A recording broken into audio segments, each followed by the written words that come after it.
నమస్కారం, welcome to I dream. ధర్మ మార్గం విత్ విజిత కార్యక్రమానికి స్వాగతం.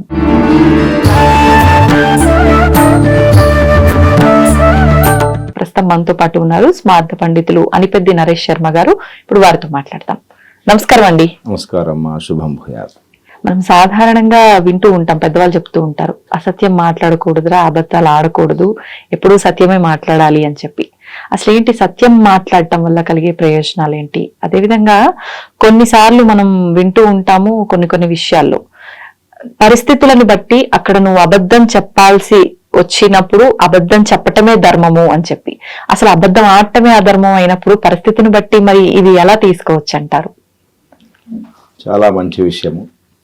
ఐ డ్రీమ్ ప్రేక్షకులకు శుభాభివందనములు. ధన్యవాదాలండి. మనకి వేదము పురాణములు అని ఉన్నాయి. వేదం అనేది ప్రభు సంహిత అంటారు. అంటే ఆర్డినెన్స్, గవర్నమెంట్ ఆర్డర్ ఇచ్చినట్లే.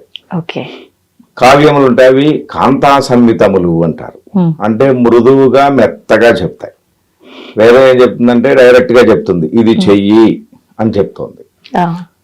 అటువంటి వేదము ఒక మాట చెప్పింది మనకి ఉపనిషత్తుల్లో, సత్యం వద ధర్మంచరా అని. సత్యం వద, ఎల్లప్పుడూ సత్యమే మాట్లాడు. ఏమిటి మీరు అడిగిన దాంట్లో సత్యం మాట్లాడటం వల్ల ఏంటి ప్రయోజనం? మళ్ళీ దానికి వేదమే ఉపోద్ఘాతం చెప్పింది. సత్యేన పాపమపనుదతి సత్యే సర్వం ప్రతిష్ఠితం తస్మాత్ సత్యం పరమం వదంతి అని. ఫస్ట్ ఏం చెప్పింది? సత్యేన పాపం అపనుదతి. సత్యం మాట్లాడటం వల్ల పాపం ఏదైతే ఉందో అదంతా తొలగిపోతుంది నాయన. ఎప్పుడైతే అసత్యం మాట్లాడామో అంటే అవసరం లేనటువంటి మాటని మన నోట్లో నుంచి వస్తే అది పాపమైనట్టే. కాబట్టి అబద్ధం చెప్పడం వల్ల ముందు పాపం వస్తుంది. సరే, ఎవరికో ఏదో జరుగుతుంది, అవన్నీ పక్కన పెడితే మనకి కనిపించినటువంటి ఒక పాపం అనేటువంటిది మనల్ని ఆశ్రయించి ఉంటుంది. మనం అందరికీ తెలిసిందేగా, పాప పుణ్యాలు ఈ రెండింటి వల్లనే మొత్తం జీవితం, ప్రపంచం అంతా కూడా దాని మీదనే ఆధారపడి ఉంది. మరి ఇన్ని పురాణాలు, వేదాలు, శాస్త్రాలు ఇన్ని ఉన్నాయి కదా. ఒకసారి వ్యాస మహర్షిని నారద మహర్షి అడిగారట, ఏమిటండి పాపం అంటే ఏంటి, పుణ్యం అంటే ఏంటి? మీరు ఇన్ని వేల కోట్ల శ్లోకాలు రాశారు, గ్రంథాలు రాశారు, పురాణాలు రాశారు, ఇవన్నీ రాశారు కదా, ఏమిటి అసలు అంటే పరోపకార పుణ్యాయ పాపాయ పరపీడనం. పరులకి ఉపకారం చేయటమే పుణ్యం రా, పరులకి అపకారం చేయటమే పాపము. కాబట్టి ఈ పాప పుణ్యాల వల్లనే కదా ఈ జన్మలు రావటం ఇవన్నీ కూడా. కాబట్టి మొట్టమొదటిది సత్యం పలకటం వల్ల పాప పరిహారం అవుతుంది, దానివల్ల పుణ్యప్రదం వస్తుంది. సత్యం పలకటం వల్ల పాపం పరిహారం. పాపం ఎప్పుడైతే పోయిందో అప్పుడు పుణ్యం వస్తుంది. ఒక అద్దానికి మగిలి బట్టి ఉంటే దాన్ని కడగాలి అంటే దాన్ని తుడిస్తే కదా ప్రతిబింబం కనిపించేది. అట్లా ఈ పాపాన్ని పోగొట్టుకుంటే పుణ్యాత్మలు అవుతాం. కాబట్టి సత్యం వలన పాపం పరిహారమై పుణ్యం వస్తుంది అని చెప్పింది. కాబట్టి దాన్నే మీరు సత్యం వద, సత్యాన్నే పలకండి అని ఆర్డినెన్స్ చేసింది వేదం. మరి కొన్ని సందర్భాల్లో, అన్ని సందర్భాల్లో సత్యం చెప్పొచ్చునా? నిజమే చెప్పడం వల్ల కొన్ని ప్రమాదాలు వచ్చేటట్టుగా ఉంది కదా అని మనకి మీరు అడిగిన ప్రశ్నలు. దానికి కూడా మనకి పురాణాలు ఇవన్నీ కనుక గమనించినట్లయితే, బలి చక్రవర్తి ఆ చరిత్ర మనం చూసినట్లయితే, శ్రీమన్నారాయణమూర్తి వచ్చి వామ రూపంలో వచ్చి బలి చక్రవర్తిని అడుగుతాడు, ఏమయ్యా నాకు దానం ఇవ్వమని. ఆయన ఏమంటాడంటే, అప్పుడు పిల్లవాడు కదా, నీకేం కావాలో నాయన, ఏం కావాలో చెప్పు, నీకు కరులు అంటే ఏనుగులు కావాలా, లేకపోతే అగ్రహారాలు కావాలా, అమ్మాయిలు కావాలా, అన్ని అడుగుతాడు. అంటే పెళ్లి చేసుకోవడానికి అమ్మాయి కావాలా, వాడు 7 ఏళ్ల వాడు. నాకెందుకు నాయన ఇవన్నీ, 3 అడుగుల నేల చాలు అంటాడు. త్రేధా విష్ణురు గాయో విచక్రమే, 3 అడుగుల నేల చాలయ్యా అన్నాడు. ఆ 3 అడుగుల నేలతో ఏం చేసుకుంటాడు ఈ పిల్లవాడు? అనే మహాచక్రవర్తి కదా, మరి సామాన్యుడు కాదు, మరి ఎన్నో దానాలు ధర్మాలు చేసిన వాడు. ఈ పిల్లవాడి అడిగితే చాలా సింపుల్ గా అనిపించింది. సముద్రం దగ్గరికి వెళ్ళి చిన్న గిన్నెలో లేకుంటే గ్లాసులో నీళ్లు పట్టుకొచ్చినట్టుగా భావించి, నువ్వేదో అడిగితే అది ఇస్తా అన్నాడు. ఇది కాదు ఇంకేమైనా అడుగన్నాడు, 3 అడుగులు ఇస్తా అన్నాడు. ఈయన గురువు గారు ఉన్నారు, శుక్రాచార్యులు వారు. మరి గురువు గారు అంటే సామాన్యుడు కాదుగా, మరి శుక్రాచార్యులు వారు. ఆయన గమనించాడు, తెలిసిపోయిన ఆయనకి విషయం అంతా. అన్నాడు, నాయన వచ్చిన వాడు సామాన్యుడు కాదురా, నువ్వు ఆ మాట ఇవ్వవాకు అన్నాడు. లేదు లేదు నేను మాట ఇచ్చాను, నేను దానం చేయాల్సిందే అన్నాడు. వద్దురా, మాట తప్పినా పర్వాలేదు, వారిజాక్షుల యందు వైవాహికుల యందు అంటూ ఇట్లా ఒక మాట చెప్పాడు.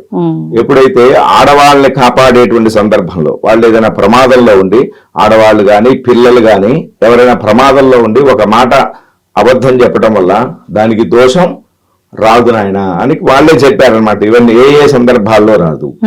అట్లాగే గోకులాగ్ర జన్మమునందు ఆవుల్ని కాపాడే సందర్భంలో వాళ్ళు చూసినట్లయితే మనం ఏ వ్యాన్ లో ఏ ఆవులు ఉన్నాయో తెలియవు, మరి ఎటో తీసుకెళ్లిపోతూ ఉంటారు. ఆ సందర్భంలో మనం అబద్ధం చెప్పైనా సరే ఆ ఆవుల్ని మనం కాపాడవలసిందే. అబద్ధం చెప్పాల్సిన పని ఏంటంటే ఏదో మంచి డ్రెస్ వేసుకొని ఉంటాడు, నేను పోలీసు వాడిని, తీ ఆవులది అని చెప్పి అబద్ధం చెప్పైనా సరే ఆవుల్ని కాపాడవచ్చు. పోలీస్ అని చెప్పడం తప్పు, కానీ ఆవుల్ని కాపాడుతున్నాం కాబట్టి ఆ సందర్భంలో తప్పు లేదు. దానివల్ల అసత్యం వల్ల దోషం రాదు. స్త్రీలను కాపాడేటప్పుడు, పిల్లల్ని కాపాడేటప్పుడు, ధనాన్ని కాపాడుకునేటప్పుడు, ఏదో దొంగలు పడుతూ ఉన్నారు, ఈ డబ్బంతా మందే, వాడు వచ్చి కట్టుకుపోతా అంటాడు, ఆ సందర్భంలో ఏదో అబద్ధం చెప్పాల్సి వస్తుంది. ఖచ్చితంగా అబద్ధం చెప్పవచ్చును, దానికి దోషం లేదు. అట్లాగే బ్రాహ్మణుల్ని కాపాడే ముందు, ఎవరైనా బ్రాహ్మణులు అపాయంలో ఉన్నారు, ఏదో మార్గంలో వెళుతున్నారు, అపాయంలో ఉన్నారు, వెళ్ళిపోతూ ఉంటే నీకేం సంబంధం రా అన్నాడు అనుకో, ఆయన మా బాబాయ్ అండి, మా పెద్దనాన్న, మా తమ్ముడు అండి అని చెప్పి వాళ్ళని కాపాడచ్చు. దానివల్ల పెద్ద దోషమేమి కాదు. అంటే కొన్ని సందర్భాల్లో ఏదైనా ముఖ్యమైనటువంటి సందర్భంలో దానివల్ల చాలా నష్టం కలుగుతుంది, ఇబ్బంది కలుగుతుంది అనుకున్న సందర్భంలో అబద్ధం కూడా సత్యమే అవుతుంది, దోషం రాదు. ఇప్పుడు వివాహ విషయంలో కూడా 100 అబద్ధాలు ఆడైనా ఒక పెళ్లి చేయాలి అని అంటూ ఉంటారు సామెత.